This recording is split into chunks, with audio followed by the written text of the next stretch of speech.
Hello students, हम कर रहे हैं फाइनेंशियल अकाउंटिंग। फाइनेंशियल अकाउंटिंग में हमारा basic level of financial accounting चल रहा है और ये लगभग एंड होने वाला है, क्योंकि हमने गोल्डन रूल्स कर लिए, जनरल एंट्री कर ली, लेजर कर लिया, ट्रायल बैलेंस कर लिया, फाइनल अकाउंट कर लिए।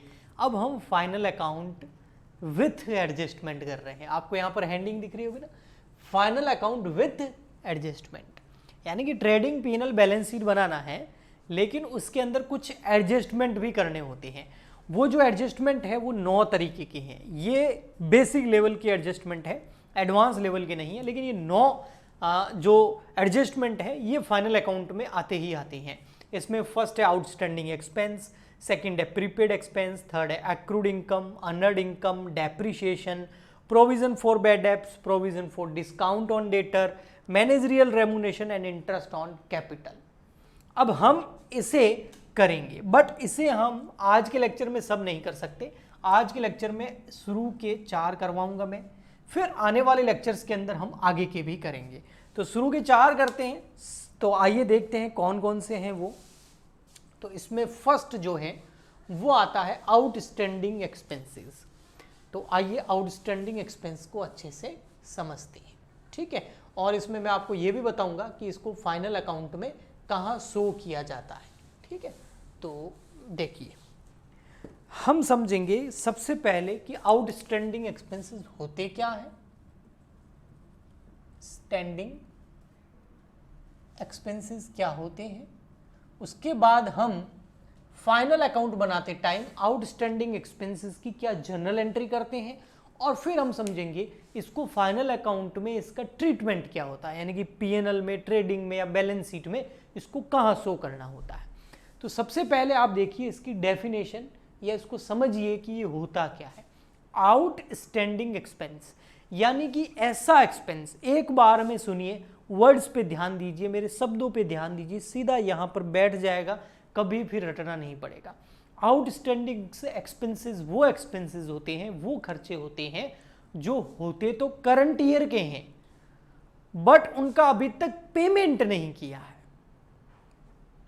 यानी कि चालू वर्ष जो है, करंट ईयर जो है, फाइनेंशियल ईयर जो है, जिसकी आप अकाउंटिंग कर रहे हैं, है तो उसी ईयर के खर्चे, और खर्चा हो भी गया है लेकिन आपने अभी तक पेमेंट नहीं किया है, तो वो हो गया आउटस्टैंडिंग एक्सपेंस। जैसे कोई बंदा है और उस बंदे ने, यानी कि बंदा या बंदी जो भी आपका एम्प्लॉई है, उसने आपके यहाँ पर पूरे 12 महीने काम किया, बट आपने जो है उसको सैलरी केवल 8 महीने की दी है, 4 महीने की सैलरी अभी तक उसको नहीं दी है। तो वो जो 4 महीने की सैलरी है वो हो गई आउटस्टैंडिंग सैलरी। तो ऐसे कैसे कोई भी खर्चा करंट ईयर का, लेकिन उसका पेमेंट नहीं किया है आपने, खर्चा तो हो गया है, तो वो होता है आउटस्टैंडिंग एक्सपेंस। और आउटस्टैंडिंग एक्सपेंस जो है ये हमारे लिए एक लायबिलिटी होती है। लायबिलिटी क्यों होती है? क्योंकि भैया आपने खर्चा कर दिया बट अभी तक पेमेंट नहीं किया है, तो आपकी रेस्पॉन्सिबिलिटी है, आपकी लायबिलिटी है, आपका दायित्व है कि वो पे करो। और मॉडर्न रूल मैंने आपको बताया था कि लायबिलिटी हमेशा क्रेडिट होती है, तो इसीलिए जैसे फॉर एग्जांपल मैंने आपको दिया आउटस्टैंडिंग सैलरी, तो मैं आउटस्टैंडिंग सैलरी या एक्सपेंस जो भी है, एक्सपेंस लिख देता हूं, कोई भी खर्चा हो सकता है, उसको हम क्रेडिट करते हैं। और एक्सपेंस तो हमेशा डेबिट होता ही है नॉमिनल रूल के हिसाब से, तो इसकी एंट्री होती है expense account debit to outstanding expense. Expense debit क्यों हुआ? नॉमिनल रूल, एक्सपेंस हमेशा डेबिट होता है। आउटस्टैंडिंग एक्सपेंस क्रेडिट क्यों हुआ? क्योंकि ये लायबिलिटी जनरेट हो गई कि आपको पेमेंट करना, आपने अभी तक किया नहीं है। ओके। और फाइनल अकाउंट में इसको कैसे दिखाया जाता है? फाइनल अकाउंट का मतलब आ गया आपके यहां पर 2 तरह के अकाउंट, एक पीएनएल अकाउंट, ठीक है, और एक आ जाती है आपकी बैलेंस शीट। तो पीएनएल अकाउंट और बैलेंस शीट में इसको कैसे शो किया जाएगा? ये आ गई आपकी बैलेंस शीट, फटाफट से मैं आपको बता देता हूं। अगर ये एक्सपेंस पीएनएल है, यानी कि इनडायरेक्ट एक्सपेंस है, तो पीएनएल में आएगा, और डायरेक्ट है तो ट्रेडिंग में आएगा। और एक्सपेंस हमेशा आपको पता है, चाहे पीएनएल अकाउंट हो चाहे ट्रेडिंग अकाउंट हो, क्रेडिट साइड में, डेबिट साइड में आता है। तो यहां पर जो भी एक्सपेंस है, रेस्पेक्टिव एक्सपेंस, जैसे हमारी सैलरी थी, तो यहां पर वो सैलरी लिख देंगे और उसके अंदर ऐड कर देंगे आउटस्टैंडिंग सैलरी। मान लेते हैं पर मंथ सैलरी जो है वो 10,000 है, तो 8 महीने की सैलरी कितनी हो गई? 80,000। और 4 महीने की सैलरी कितनी होगी 40,000, तो टोटल सैलरी कितनी होगी 1,20,000। तो आउटस्टैंडिंग सैलरी जो आपने पे नहीं करी वो यहां ऐड करनी है आपको, ठीक। ओके, बैलेंस शीट में कहां दिखाते हैं, जैसे ये लायबिलिटी है, ठीक है। अब यहां पर एक्सपेंस लिख ही लिया है तो मैं यहां लिख देता हूं salary, salary account debit to outstanding salary, और कितना आएगा 40,000। क्योंकि हम एक्रूअल बेसिस पे चलते हैं, कैश बेसिस पे नहीं अकाउंटिंग करते हैं। चाहे कैश में पेमेंट हुआ हो नहीं हुआ उससे कोई मतलब नहीं है, टोटल खर्चा कितना हुआ उसको रिकॉर्ड करते हैं हम। टोटल खर्चा 20 का हो गया, इसमें 80,000 पे कर दिए, 40 नहीं किए, जो नहीं किए वो आउटस्टैंडिंग है, उसको ऐड कर दिया और उसको हम लायबिलिटी साइड में दिखा देंगे, क्योंकि ये हमारी लायबिलिटी है कि उस खर्चे का हमें पेमेंट करना है। तो हम यहाँ लिख देंगे आउटस्टैंडिंग सैलरी 40,000, बस। ये हो गया आउटस्टैंडिंग एक्सपेंस के बारे में। आप अपने हिसाब से लिख सकते हैं जो मैंने बोला है, और चाहे तो इसे नोट कर सकते हैं। अब आता हूं मैं नेक्स्ट एक्सपेंस पर, नेक्स्ट एडजस्टमेंट पर, जिसका नाम है प्रीपेड एक्सपेंस। तो आइए प्रीपेड भी कर लेते हैं, ठीक है। ऐसे 1 बाय 1 हम चारों कर लेंगे, ठीक है। 4 एडजस्टमेंट आज कंप्लीट कर देंगे। नेक्स्ट आता है आपका prepaid, second number, prepaid expense. तो सबसे पहले समझिए प्रीपेड एक्सपेंस होता क्या है। प्रीपेड एक्सपेंस वो एक्सपेंस होता है जो है तो नेक्स्ट ईयर का, फ्यूचर का, बट उसका पेमेंट अभी कर दिया। सुना आपने, जो अगले साल का है, फ्यूचर में होने वाला है खर्चा, लेकिन उसका पेमेंट अभी कर दिया, एडवांस पेमेंट कर दिया।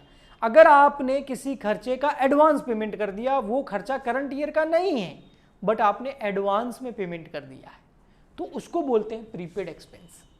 वो खर्चा करंट ईयर में होना ही नहीं लेकिन एडवांस में आपने पेमेंट कर दिया, तो उसको बोलते हैं प्रीपेड एक्सपेंस। अब खर्चा हुआ ही नहीं, आपने पेमेंट एडवांस में कर दिया, तो सिंपल सी बात है वो आपके लिए एसेट है, क्योंकि अभी उससे बेनिफिट आपको मिला ही नहीं है। मान लेते हैं आपने 5 साल का इलेक्ट्रिसिटी बिल जमा करा दिया, तो 1 साल का तो करंट ईयर का खर्चा इलेक्ट्रिसिटी इस्तेमाल हो गई, लेकिन 4 साल का जो आपने बिल पे किया है वो खर्चा हो गया क्या इलेक्ट्रिसिटी का कंजम्पशन कर लिया आपने? नहीं। तो वो आपकी एक तरह की एसेट ही हुई ना, कि एडवांस में पैसा दिया हुआ है। तो प्रीपेड एक्सपेंस हमेशा एसेट होती है, और एसेट हमेशा आपको पता है डेबिट होती है, इसलिए प्रीपेड एक्सपेंस हमेशा ऐसे डेबिट होगा। प्रीपेड एक्सपेंस डेबिट क्यों? क्योंकि प्रीपेड एक्सपेंस क्या होती है? एसेट होती है। और 2 एक्सपेंस अकाउंट। अब ये एक्सपेंस को क्रेडिट क्यों किया है, इसकी भी रीजन है। इसका रीजन ये है कि हमने क्या एंट्री जब करी होगी तो एक्सपेंस को फुल डेबिट कर दिया होगा 5 साल से, तो 4 साल से वापस क्रेडिट करना होता है, तो ये चीज होती है। अब इसको हम समझाते हैं यहां पर पीएनएल अकाउंट में। देखिए पीएनएल में कैसे शो करते हैं और बैलेंस शीट में कैसे शो करते हैं, तो समझना। ये पीएनएल अकाउंट और ये हो गया आपका बैलेंस शीट। पीएनएल में यहां लिखा होगा एक्सपेंस,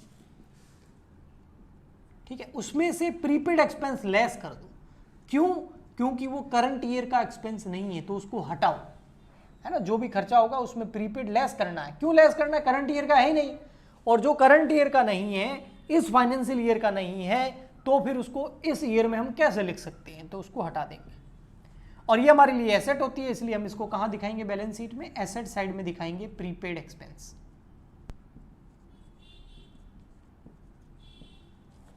ये हो गया प्रीपेड एक्सपेंस। बहुत ही सिंपल, आई थिंक आपको बहुत अच्छे से समझ में आ गया होगा। अब हम चलते हैं नेक्स्ट आता आपका नेक्स्ट एडजस्टमेंट जो है, ये लिख लेना आप, ठीक है, पोज करके भी लिख सकते हो। वो है अक्रूड इनकम। अक्रूड इनकम, अब देखना अक्रूड इनकम क्या होती है, समझना। तो 3rd नंबर अक्रूड इनकम है, ठीक है। कुछ लोग इसको अक्रूड इनकम बोलते हैं, कुछ इसको आउटस्टैंडिंग इनकम भी बोलते हैं। आउटस्टैंडिंग इनकम एक्सपेंस नहीं, हाँ वो अलग बात है। आउटस्टैंडिंग इनकम है उसी की तरह, एक्सपेंस की तरह।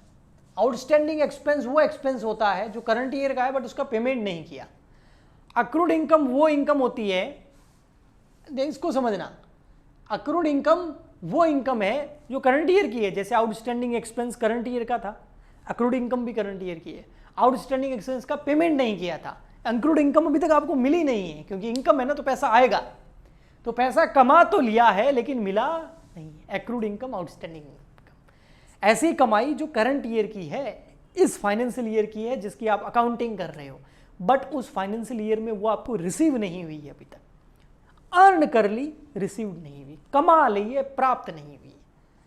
अब कोई चीज आपने कमा ली हो लेकिन आपको मिली नहीं हो, तो वो आपके लिए क्या है, एसेट ही एक तरह की, और एसेट हमेशा क्या होती है, डेबिट। तो यहां पर अक्रूड इनकम क्या होगी, अक्रूड या आउटस्टैंडिंग बोल सकते हो, अक्रूड इनकम क्या होगी, डेबिट। और इनकम आपको पता है हमेशा क्या होती है, क्रेडिट, नॉमिनल रूल। पीएनएल में और बैलेंस शीट में कैसे दिखाएंगे, देखो ये पीएनएल और ये बैलेंस शीट। पीएनएल में हम यहां लिखेंगे इनकम, हमेशा क्रेडिट साइड में लिखते हैं, आपको पता है इनडायरेक्ट इनकम है ये, तो बाय लिख देंगे यहां इनकम, और उस इनकम के अंदर जो आपने इनकम लिखी है उसमें एक्रूड इनकम ऐड हो जाएगी, एक्रूड इनकम क्या हो जाएगी, ऐड हो जाएगी। और ये हमारे लिए एसेट है, इसलिए कहां आएगी, एसेट साइड में आएगी, एसेट साइड में लिख देंगे अक्रूड इनकम। ओके, तो ये भी इजी था एकदम, अगर इसको अच्छे से समझा है तो आप नोट कर सकते हैं इसको। लास्ट एंड नॉट लीस्ट, क्योंकि इसके बाद और भी एडजस्टमेंट है, लेकिन आज का लास्ट है, वो है अनअर्न इनकम। कैसी है, अनअर्न इनकम। एक मिनट, हाँ अब देखना उसको,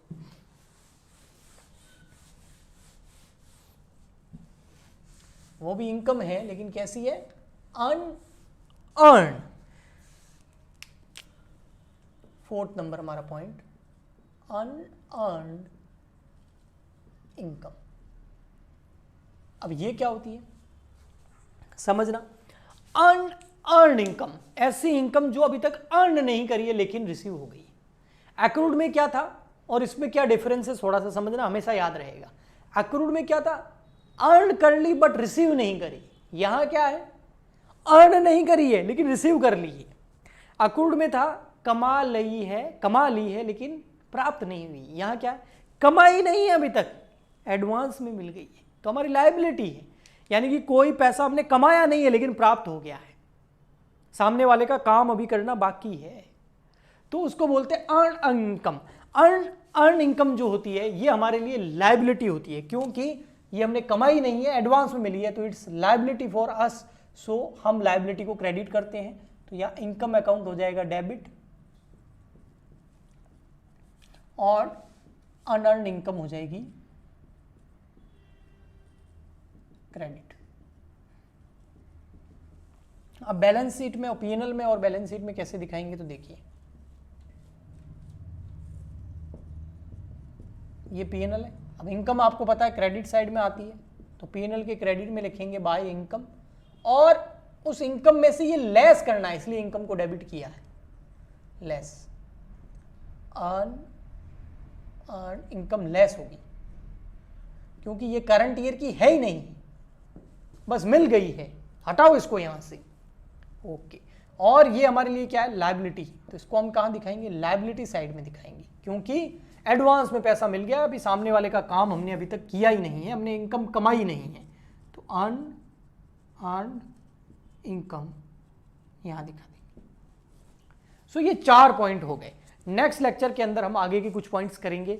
आई होप आपको अच्छा लगा होगा। जब ये सारे पॉइंट कंप्लीट हो जाएंगे तो एक विथ एडजस्टमेंट एक अच्छा सा क्वेश्चन करा दूंगा, फिर हमारा फाइनेंशियल अकाउंटिंग का बेसिक लेवल कंप्लीट हो जाएगा, फिर हम धीरे धीरे एडवांस लेवल की ओर बढ़ेंगे। अगर आप मुझसे लाइव पढ़ना चाहते हैं, डिटेल में पढ़ना चाहते हैं, तो आप हमारी ऐप डाउनलोड कर सकते हैं और वहाँ पर हमसे कोर्स बाय कर सकते हैं एकदम रीजनेबल फी के अंदर। और इसके अलावा कुछ पूछना हो तो नीचे कमेंट कर सकते हैं, टेलीग्राम चैनल ज्वाइन कर सकते हैं हमारा, इंस्टाग्राम ज्वाइन कर सकते हैं, सभी के लिंक इस वीडियो के नीचे डिस्क्रिप्शन बॉक्स में मिल जाएंगे। हम मिलते हैं नेक्स्ट वीडियो में, आज के लिए इतना ही, तब तक के लिए good bye and thank you.